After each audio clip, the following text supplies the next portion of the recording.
Pam Bondi was mocked, dismissed, and dared to prove herself on stage. What happened next completely flipped the story and humbled everyone watching. It all began during a podcast episode that no one expected would go viral. The guest on the show was Jackson Weller, an indie rock musician from Portland, known not only for his progressive takes on life, but also for his sharp tongue. Halfway through a story recounting an unusual fundraiser appearance, the podcast host asked casually, "Ever run into anyone from politics backstage?" Jackson's eyes twinkled mischievously as he chuckled, took a sip of his drink, and leaned in closer to the microphone. "Pam Bondi was at one of those events," he said, his tone a mix of amusement and derision.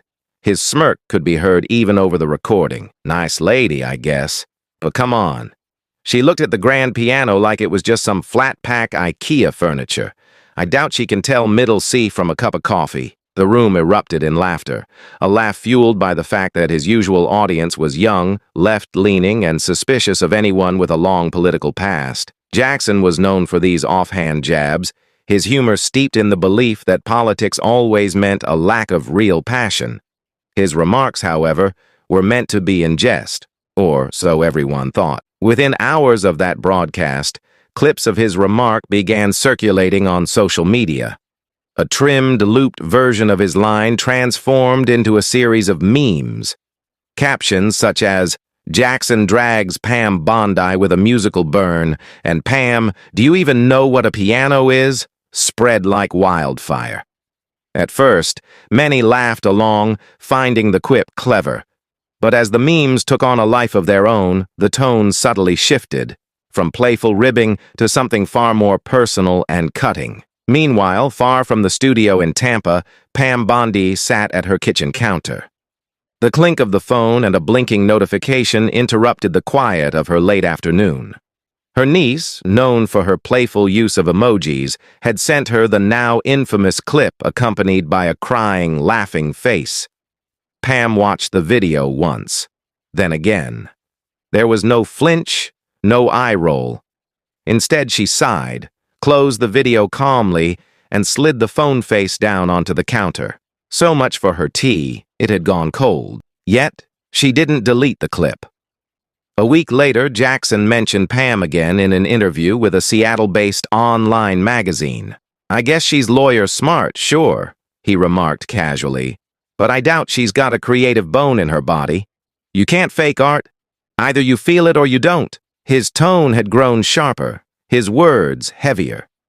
What was meant as a joke had now transformed into something that, to some, felt meaner, a personal slight.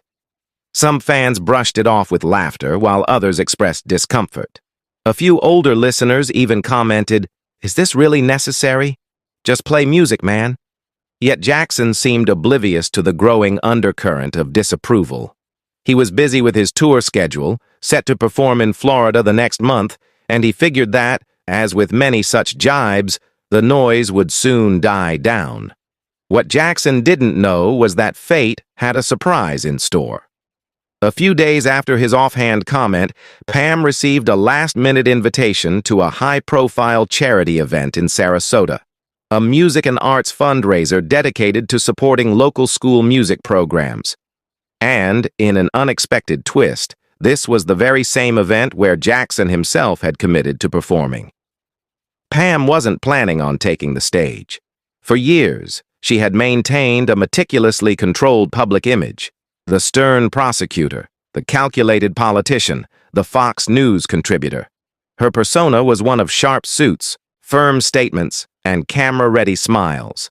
But beneath that facade lay a different rhythm, one that had been nearly forgotten by the world. Before law school, before the relentless pace of politics and courtrooms, Pam had grown up in Dunedin, Florida, a small town where her father served as the fire chief and her mother taught Sunday school while playing the piano at their local church. Every Thursday afternoon, a young Pam would walk 3 blocks from school to Mrs. Donatelli's house, where an aging Baldwin upright piano sat in the living room. The room carried the scent of lemon polish and old books, and it was there that Pam's fingers first caressed the keys at the tender age of 8. By 10, she had fallen in love with the music of Chopin. Mrs. Donatelli was a strict teacher. Every time Pam slouched or dropped a finger, the older woman would tap the edge of the piano bench with a ruler and say, "Feel the space. Don't just press the notes. Tell the truth." Under that tough guidance, by the age of 15, Pam was playing full sonatas from memory. At 16, she even managed to win second place at the Tampa Bay Youth Music Competition, narrowly missing first place when she froze mid-measure during a Debussy piece. That memory, with its crushing silence after her abrupt departure from the stage, stayed with her for years. As time passed, life's responsibilities took over. Her parents' separation, the rush of college, and later a demanding career in criminology and law, all meant that the piano in her guest room was slowly forgotten. It gathered dust under old books and framed photographs. Few ever inquired about her hobbies, and even her closest colleagues assumed she had little interest in music. Only one person, a kind-hearted deputy prosecutor named Grant Halberg, who had worked with her on a particularly brutal case in 2007, remained aware of her hidden past. One night, as they worked late over a meager dinner of takeout, Grant noticed a piece of sheet music tucked inside Pam's briefcase. "You play?" he asked softly. "Used to," she replied, almost without thinking. "Which piece?" he pressed gently. She hesitated. "Nocturne in C-sharp minor," she murmured. His eyes widened in surprise. "Seriously? That's not beginner stuff." Pam only nodded and returned to her meal. A few weeks later, on her birthday, Grant left her a small envelope. Inside was a single sheet of music, the opening bars of that nocturne, taped to it a yellow sticky note that read, "Don't wait forever." That note became a silent reminder of what she had once dreamed to be, a dream left unfinished, and it would soon play a role in the transformation that no one saw coming. Over the years, the weight of everyday responsibilities had quieted Pam's long-buried passion for music. The rigorous demands of her legal career, along with countless press briefings, courtrooms, and campaign trails, had slowly eroded her once fiery connection to the piano. The instrument, a once prized companion, now sat forlornly in her guest room, shrouded in dust and memories. Her colleagues rarely, if ever, broached the subject of her hidden talent. In their eyes, she was nothing more than the steely prosecutor, the relentless politician, the polished media personality. Yet beneath that measured exterior was an inner world of notes and melodies, a world that never truly vanished. Only one person, Grant Halberg, a thoughtful deputy prosecutor a few years her junior, had ever recalled the sound of Pam's piano. Their collaboration during those long, grueling nights in the office had inadvertently rekindled a memory of a time when music was everything. That particular case in 2007 had been especially brutal. Late nights spent poring over case files, the quiet hum of fluorescent lights overhead, and the comfort of shared silence had forged an unspoken bond between Pam and Grant. It was during one of these marathon work sessions that Grant's observant eye caught sight of a familiar object, sheet music peeking out from Pam's briefcase. His voice had been soft as he asked, "You play?" And in that moment she had murmured, "Used to?" The mention of a nocturne in C-sharp minor had caught him off guard. His surprise was palpable. "Seriously? That's not beginner stuff," he had said, his tone a mix of admiration and disbelief. Pam had offered only a brief nod before returning to her work, but that moment lingered in Grant's mind, a subtle reminder of the vibrant passion hidden behind her stoic exterior. On her birthday, a few weeks later, he left her an envelope containing just the opening bars of that nocturne on a single sheet, with a sticky note that read simply, "Don't wait forever." That single note became both a memorial to a promise and an emblem of the quiet resolve that Pam had always carried. It was a message, an urging to not let time silence one's inner song. Even as the years pressed on and her public life grew louder, that note and the memories it evoked reminded her of a time when music was her sanctuary. So many years later, when a clip of Jackson Weller's dismissive joke arrived on her phone, something in her stirred. That one comment, laced with assumptions and a tone of condescension, did not just echo in the air, it resonated with the silent ache of her past. The clip, looping through social media and evolving into endless memes, was not merely a moment of ridicule, it was a trigger. For Pam, it recalled that long-forgotten sensation of standing on stage as a young pianist, of the shock and the pain of not finishing a piece, of the promise made to herself on that very day. And so, when a week later she received an unexpected invitation to a charity event in Sarasota, a glittering affair featuring local politicians, celebrities, philanthropists, and artists, something in her shifted. The invitation, arriving like a secret summons, was meant for quiet donors. It was not a call for speeches or for political grandstanding.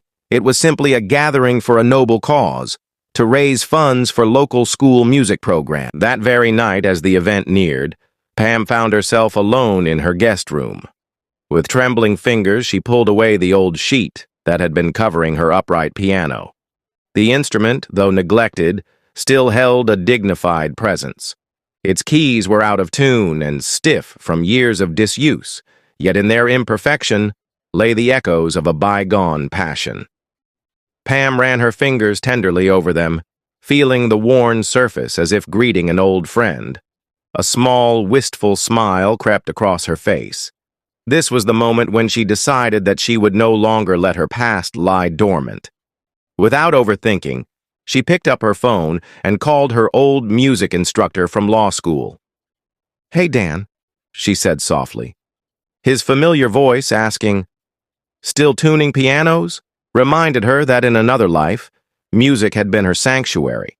In that call, as in the call of destiny, she made a silent vow to reclaim the music that had defined her childhood, to let it be her voice in a world that had long reduced her to headlines and sound bites. All the while, far away in Clearwater, Jackson Weller was busy with his own schedule, joking on the radio, trading quips about political types and art fundraisers. He had no inkling that the very person he had derided was quietly orchestrating a comeback on the keys, a comeback that would not only redefine his own understanding of talent, but also shake the assumptions of an entire audience. In those early moments of practice, when her fingers first found the familiar but forgotten layout of the piano, Pam felt a surge of resolve. Even though her hands were stiff and her muscle memory was dulled by years away from the keys, something miraculous began to stir. The notes of Debussy's Clair de Lune, the very piece she had once abandoned on stage, seemed to call out to her. It was as if every memory, every unspoken promise, gathered in that moment to say, "Now is your time." As she practiced silently in the dim light of her guest room, the soft sounds of the piano gradually replaced the silence. Each note, though imperfect at first, became more confident, more sure. In that solitary practice session, Pam rediscovered not just the melody of a famous piece, but the cadence of her own inner voice, a voice that had been silenced by years of duty and decorum. This is where our story truly begins to turn, a story of transformation that would soon echo far beyond that small guest room. The invitation to the Sarasota charity event arrived as an unexpected twist in a story that had already taken on a life of its own online. While Jackson Weller continued to take shots at Bondi in his press appearances, the stage was quietly being set for a dramatic reversal, one that would challenge public assumptions and reveal the depth of an unassuming soul. On the night of the event, the atmosphere at the Ritz-Carlton Ballroom in Sarasota was one of understated elegance. Soft lights draped over the room, casting a warm glow on cocktail dresses and sparkling champagne flutes. The charity event, themed Art for the next generation was filled with an eclectic mix of local politicians, celebrities, philanthropists, and artists. Every detail, from the catered shrimp towers to the silent auction displays, was designed to celebrate creativity and support music education in local schools. Pam Bondi, listed on the guest list only as a donor, arrived quietly. She wore a simple black satin dress with understated heels, a look as measured and composed as the public image she had so carefully curated over the years. She didn't announce herself or seek the attention of the press. Instead, she moved through the room like a shadow, greeting a few acquaintances with a polite nod and a quiet smile, while remaining mostly in the background. In contrast, Jackson Weller was already in performance mode. Dressed in a brown suede jacket and an open-collared shirt, he mingled confidently with journalists and fellow musicians. His guitar case sat by his side, a symbol of the carefree, irreverent persona he had crafted over the years. To him, the event was simply another stage on which to perform his well-rehearsed set list, to trade a few jokes, and to collect the easy applause of an appreciative crowd. Yet fate, as it often does, had a surprise in store. Somewhere between the rounds of mini crab cakes and the scheduled opening remarks, Jackson's eyes caught sight of Pam Bondi. For a brief moment, his attention shifted away from his familiar circle of friends and cameras to the quiet figure near the room's edge. In that moment, his ingrained habit of dismissing political figures as nothing more than sound bites was challenged by the sight of a woman whose eyes, though calm and unreadable, held a secret depth. "Well, well," Jackson said, approaching her with the ease of someone accustomed to provoking a reaction. "The legend herself." His voice was loud enough for nearby guests to hear, and a ripple of anticipation passed through the room. Pam simply nodded in acknowledgement, her expression serene and unflappable. "Didn't know art fundraisers were your thing," Jackson continued, his tone laced with playful condescension. "They are, especially when kids benefit," she replied, her voice quiet but firm. A few nearby guests exchanged glances, sensing that something unexpected was unfolding. Jackson, ever the instigator, persisted. "Say, any closer to telling the difference between a Steinway and a side table?" he joked, eliciting nervous laughter from some attendees. Pam merely looked at him, her eyes calm, her smile imperceptible. It was that silent response that, in itself, began to shift the energy in the room. For Jackson, this was all just part of the show, a chance to land another joke. He raised his glass and continued chatting, unaware that in that simple exchange, Pam was already preparing for something much more profound. As the evening wore on, the charity event progressed with its blend of formal introductions and impromptu conversations. The grand piano, an elegant Steinway placed near the center of the room, stood almost as a silent witness to the unfolding drama. Throughout the night, Pam remained near the piano, occasionally glancing at it with an expression of quiet longing. She never mentioned her past or her unfulfilled dreams of music. Yet those who knew her once, as the bright, passionate young pianist, could sense that there was something more beneath the surface. Then, between the third round of past hors d'oeuvres and the opening remarks by the MC, a turning point came. Jackson, who had been mingling and trading quips, finally spotted Pam near the piano. In a moment of boldness or perhaps careless arrogance, he walked straight over. With a half grin and a playful twinkle in his eye, he said, "How about it? Want to prove me wrong? Play something." His challenge was light, a taunt meant to coax her out of her self-imposed silence. But in that moment, everything changed. Pam paused. For a split second, the entire room seemed to hold its breath. The camera phones that had been capturing candid moments went silent. There was no fanfare, no announcement.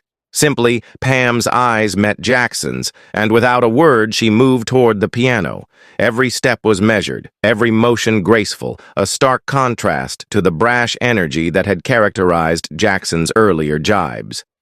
As she reached the stage, the room's ambient noise dimmed. There was no need for a dramatic announcement. The moment spoke for itself. Pam adjusted the piano bench with a quiet precision, as if reacquainting herself with an old friend. Her hands, though initially tentative, began to find their way over the keys. And then, with the softest of starts, she began to play. The first notes of Debussy's Clair de Lune emerged, so gentle and understated that at first, no one could quite believe their ears. The notes spilled out like water finding its course, smooth and deliberate. It was not an attempt to impress, nor was it a performance meant for show. It was an act of pure, unadulterated expression. Here was a woman who had carried the weight of her responsibilities, her public image, and the relentless scrutiny of political life. And now, in that single, fragile moment, she was allowed to simply be. As the familiar melody filled the room, something in Jackson shifted. His eyes, once filled with mischief, grew wide with a dawning realization. In that moment, he remembered a time, 10 years ago in a small San Francisco club, when his own hands trembled on the guitar because of stage nerves. He recalled how a single, sincere note had saved him from giving up mid-performance. And now, watching Pam play with quiet determination and grace, he felt an unfamiliar sense of humility. The transformation in the room was palpable. The initial shock of witnessing this unexpected performance turned gradually into a reverent silence. Even those who had come to laugh at Jackson's jibes now found themselves absorbed by the beauty of the moment. For many, it was as if the world had slowed down, leaving only the music and the raw honesty of its delivery. The performance continued almost as if it were a conversation, a dialogue between Pam and the long-dormant part of herself. Her eyes remained closed as she played. She did not perform for the crowd, nor did she offer any explanation or commentary. Instead, every note that emerged was imbued with decades of untold stories, unexpressed pain, and quiet triumphs. The melody of Clair de Lune carried with it the echo of childhood afternoons spent in a small Dunedin living room, the strict yet loving guidance of Mrs. Donatelli, and the bittersweet memory of a lost opportunity on a school stage. As she played, those watching began to see past the public persona of Pam Bondi, the stern prosecutor, the calculated politician, the media figure with the carefully controlled image. Here, on this small stage, was a woman who had once been in love with music. Every delicate touch on the keys told a story of passion, loss, and rediscovery. The audience did not shout or cheer immediately. Rather, they simply absorbed the sound, their collective breath held in silent awe. It was a moment of intimate vulnerability in a room that had until then been filled with boisterous chatter and political banter. Back at the bar, Jackson Weller stood silently, his earlier bravado replaced by a deep, contemplative stillness. His mind raced back to memories of his own struggles as a musician. The nerves before a performance, the fear of not being enough, and the unexpected beauty of those moments when everything came together. He recalled his music teacher's advice in Los Angeles. Real musicians don't play to be understood. They play because they understand something that no one else can say out loud. Now, as he witnessed Pam's silent, heartfelt performance, that advice resonated with him more than ever. Around the room, the transformation was equally profound. Smartphones that had once been held aloft to capture every moment now lay momentarily forgotten as guests simply sat back and listened. The air, which had buzzed with casual conversation and occasional laughter, was now filled with the gentle cadence of the piano and the unspoken realization that something rare was unfolding before their eyes. When the final note of Clair de Lune faded away, there was a pregnant pause, a silence so deep that even the usual clatter of glasses and murmurs seemed to have been hushed. Pam opened her eyes briefly. They shone with quiet determination, but there was no need for words. With a soft nod to the sound technician, she stood slowly and stepped away from the piano. There was no grand bow or overt gesture of triumph. Instead, she simply returned to her seat, leaving the stage as quietly as she had claimed it. For Jackson Weller, the impact of that performance was immediate and profound. As he watched her retreat into the crowd, he felt something shift inside him, a deep, humbling recognition of the complexity of the human soul. In that moment, all his earlier arrogance melted away, replaced by an awareness that every person, no matter how public their image might be, carried a depth of experience that could not be summed up in a single joke or tweet. Later that night, as Jackson prepared for his own performance, the weight of what he had witnessed stayed with him. His usual set list felt incomplete, lacking the raw honesty that he had just seen on stage. With a solemn nod to himself, he announced to the crowd that he would be altering his set. "Before I play," he said in a quieter tone than usual, "I want to say something. When I was younger, I thought I could size people up quickly, judge them by their looks or their reputation. I thought I knew who had what, talent, depth, heart. Tonight I realize I was wrong." His voice wavered slightly as he confessed, "I owe someone an apology." His gaze drifted across the room until it met Pam's, and he added, "Thank you." The audience responded with a mixture of applause and thoughtful silence. That confession marked the beginning of a subtle but undeniable change. Jackson's performance, Witch Night, was stripped down, raw, and without the usual layer of bravado. He played an older song, a tune that had once defined his youthful spirit, in a simple acoustic arrangement. The change in tone was not dramatic in volume, but was felt deeply by those who listened. It was a quiet, honest acknowledgement that, in that moment, he had been humbled, and that perhaps he too could learn to listen a little more. In the days following the event, the clip of Pam Bondi's impromptu performance began to circulate widely across social media. It wasn't long before it had reached 1 million views. The caption on one of the most shared clips read, "Pam Bondi just silenced a room with Debussy." Reactions online were varied and intense. Some users who had long dismissed her as just a political figure were struck by the unexpected beauty of her playing. One middle-aged man from Iowa wrote, "I've disagreed with her on almost everything, but that was stunning. I feel small forever thinking she was just a headline." A 22-year-old from Los Angeles added, "It wasn't about right or left tonight. It was about seeing someone fully without any masks." The narrative that had begun with Jackson's dismissive remark had now come full circle. Instead of being remembered for a snarky joke, Pam's performance had become a symbol of quiet resilience and the power of authenticity.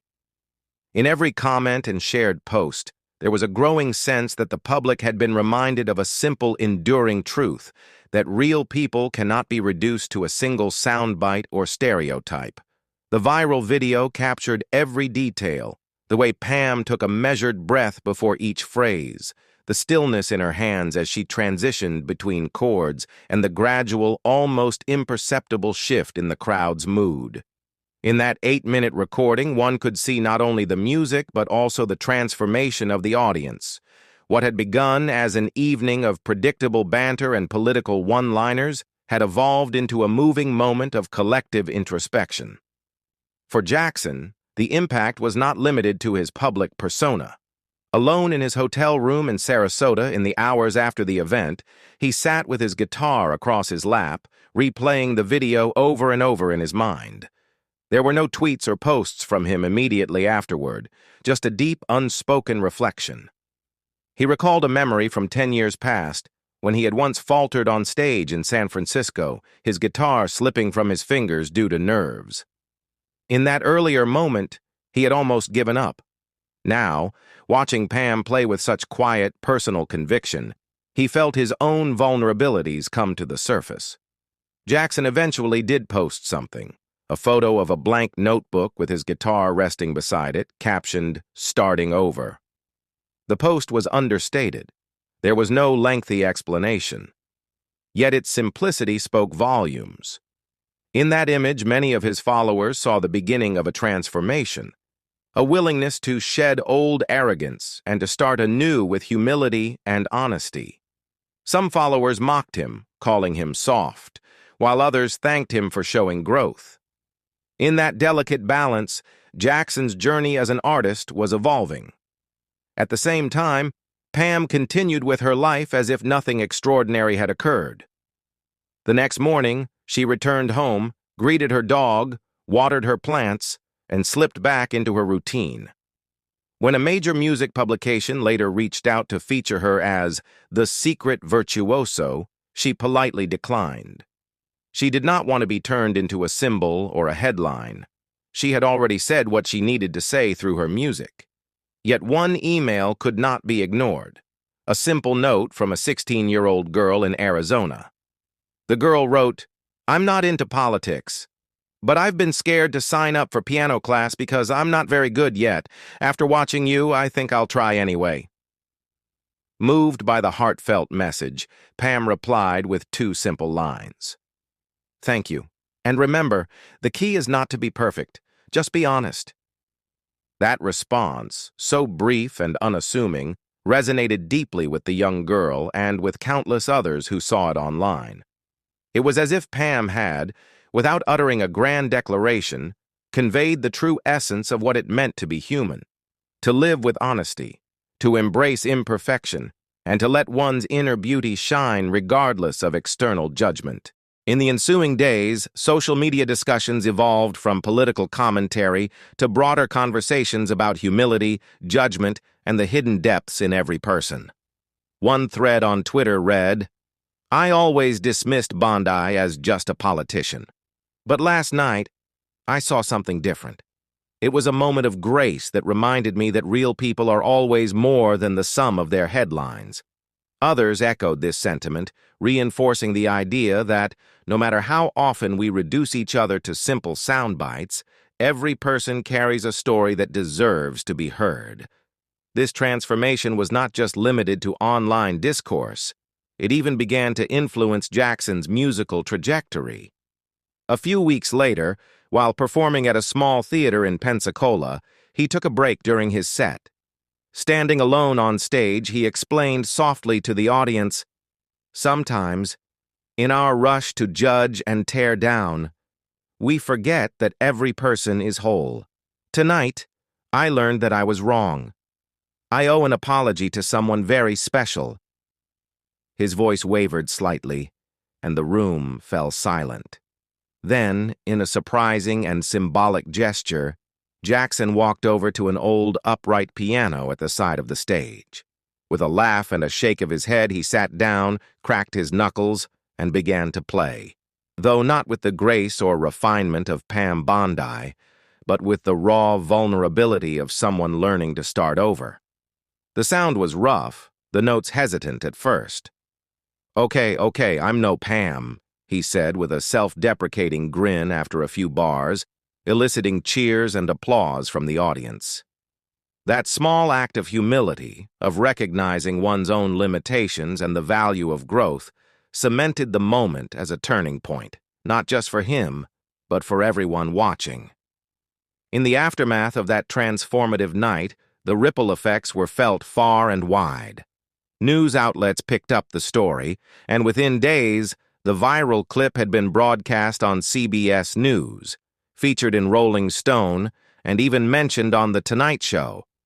But more than media attention, what resonated was the quiet revolution in how people talked about public figures. Pam Bondi's performance was no longer simply a moment of political irony. It had evolved into a testament to the power of inner truth and quiet resilience. For many, the story was a wake-up call. It forced them to reconsider their snap judgments and reminded them that every person, no matter how publicly defined, is far more complex than a headline or a tweet. The commentary that flooded in on social media was as varied as it was passionate. A middle-aged man from Iowa summed it up perfectly in one comment. "I've disagreed with her on almost everything, but that was stunning. I feel small forever thinking she was just a headline." A young person from Los Angeles observed, "It wasn't about politics. It was about seeing someone whole, without any masks. That's real." Even Jackson's longtime fans, who had once laughed along with his offhand jabs, were forced to re-examine their assumptions.